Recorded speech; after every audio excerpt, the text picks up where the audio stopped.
നിത്യമോളെ എനിക്കിഷ്ടമായിരുന്നു, പക്ഷേ നിവർത്തികേടുകൊണ്ടാ. കാശിന്റെ ആവശ്യമുണ്ട്, പിന്നെ ജീവിതത്തില് ഒരു ഓൺതുണയും വേണം. ശരത് സാർ എന്നെ കല്യാണം കഴിക്കാന്ന് പറഞ്ഞിട്ടുണ്ട്. എന്നെ സംബന്ധിച്ച് അതൊരു മഹാഭാഗ്യം.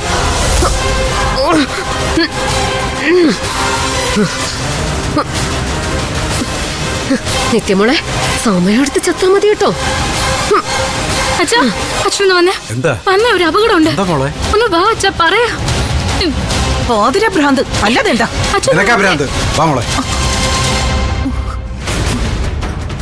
അച്ഛൻ വന്നേ. എന്താ മോളെ, എന്താ പ്രശ്നം? മിലി വാതിൽ തുറക്ക. മിലി വിളിക്കുന്ന കേട്ടില്ലേ? തുറക്കാൻ. വാതിൽ തുറക്കാൻ. വാതിൽ തുറക്കാൻ. മിലി വാതിൽ തുറക്കാൻ.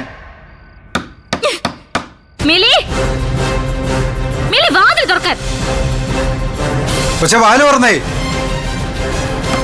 വിളിക്കുന്ന കേട്ടില്ലേടി കൊച്ചെ?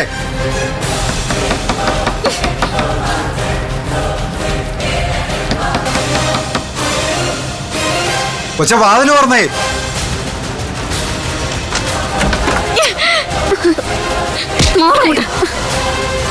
മോളെ മോളെ മോളെ മോളെ എന്താ മോളെ പറ്റിയത്? എന്താ ചേച്ചി ഈ കാണിക്കുന്നേ? ഇങ്ങോട്ട് വാടി. ഇങ്ങോട്ട്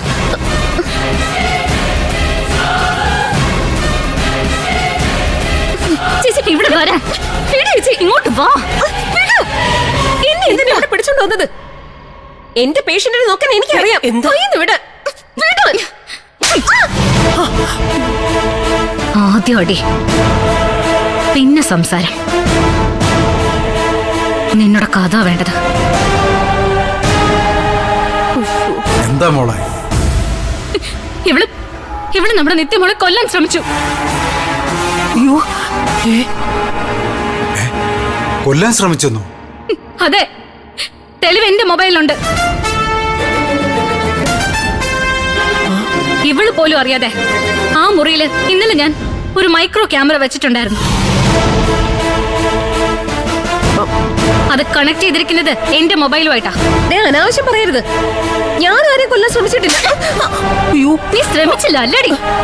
ഇവരെന്താ കാണിക്കുന്നേ? വല്ല ഏജൻസിയും ജോലിക്കോട്ടെ തല്ലിക്കൊല്ല നോക്കുന്നു. ഞാൻ നേരത്തെ പറഞ്ഞില്ലേ, ഇവർക്ക് ഭ്രാന്താ. കഴിഞ്ഞ ദിവസം രാത്രിയിൽ ഇവര് എന്റെ അമ്മ വന്നെന്ന് പറഞ്ഞു. ഇന്നിപ്പം ദേ ഈ പാമ്പ് പിടിച്ച ഹോം നേഴ്സ് കൊല്ലാൻ ശ്രമിച്ചെന്ന് പറയുന്നു. നീ മിണ്ടരുത്. മിണ്ടിയാൽ നീ മേടിക്കും. എന്റെ ഫോണിലൂടെ ഞാൻ കണ്ടതാ ഇവള് നിത്യമോളെ ഉപദ്രവിക്കാൻ ശ്രമിക്കുന്നത്.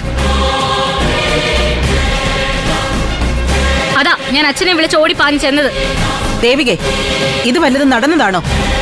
അതോ പതിവ് പോലെ ദേവികയുടെ മായ കാഴ്ചയോ?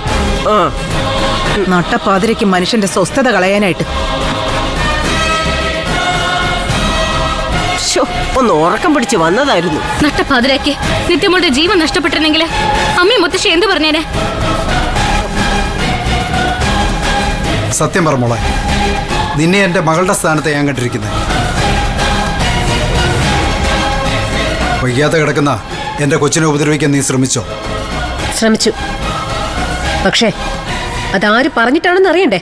ആര് പറയട്ടെ ഈ കൊട്ടേഷൻ എടുത്ത്? ആരാ കൊച്ചേ ഞങ്ങളുടെ കൊച്ചിനെ കൊല്ലാൻ കൊട്ടേഷൻ തന്നേ? വക്കീൽ സിദ്ധാർത്ഥനും ഇവരും ചേർന്ന്. അയ്യോ, അങ്ങനെ വരട്ടെ.